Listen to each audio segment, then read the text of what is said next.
Hey guys, আসসালামু আলাইকুম। আজকে আমি একটা বেবি ড্রেস আর্ট করতেছি। আমি প্রথমে একটা কাগজে ছোট একটা ফুল এঁকে নিয়েছি।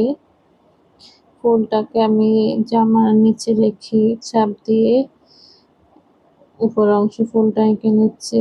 আমার জামা যেখানটায় এই ফুলটা প্রয়োজন আমি ওইখানটায় রেখে এই ফুলটা এঁকে নিব। এভাবে করে ফুল আঁকলে কি হয়, আঁকতে অনেক সহজ হয় আর ফুলগুলো ছোট বড় হওয়ার কোনো সম্ভাবনাই থাকে না। দেখেন আমি কিভাবে এঁকে নিচ্ছি। আপনারা চাইলে প্রথমে একটা কাগজে এঁকে আপনাদের পছন্দ অনুযায়ী ফুল তারপরে জামাতে আঁকতে পারেন। এভাবে করে আঁকলে অনেক সহজে আঁকা যায়। আমি আমার জামার উপর অংশটায় ফুলগুলো এঁকে নিচ্ছি। আমার সব কয়টা ফুল এঁকে নেওয়া হয়ে গেছে। এখন আমি কিছু ডালপালা দিয়ে দিব। আমার জামার উপর অংশটা আমি একটু গর্জিয়াস রাখবো, এর জন্য আমি অনেকগুলো ডালপালা পাতা দিয়ে দিচ্ছি। আমি জামাটা ফুলকারি কাজ করব, হাতের কাজ, এর জন্য আমি ছোট ছোট ফুলগুলো এঁকে নিচ্ছি।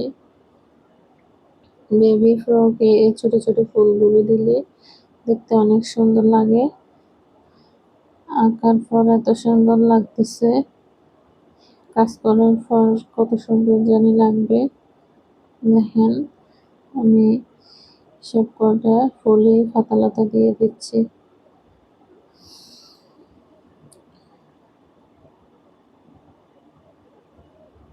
যারা ফ্রি হ্যান্ডে আঁকতে পারেন না তারা এভাবে করে কাগজে এঁকে তারপর এঁকে নেবেন। আমার সব কয়টা ফুলে পাতা দেওয়া হয়ে গেলে আমি আমার জামার নিচের অংশে দিয়ে দেব। এভাবে করে ফুল আঁকলে সময় কম লাগে, খুব সহজে আঁকা যায়।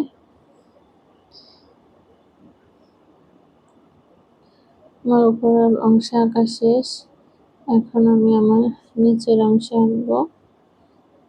আমি আমার নিচে এই ফুলটা দিয়ে ছোট ছোট ফুল এঁকে নিচ্ছি। একটু ফাঁক ফাঁক করে পুরো নিচের অংশে ফুলটা দিয়ে দিব। দেখেন দেওয়ার পর আমার জামাটা দেখতে কত সুন্দর লাগতেছে।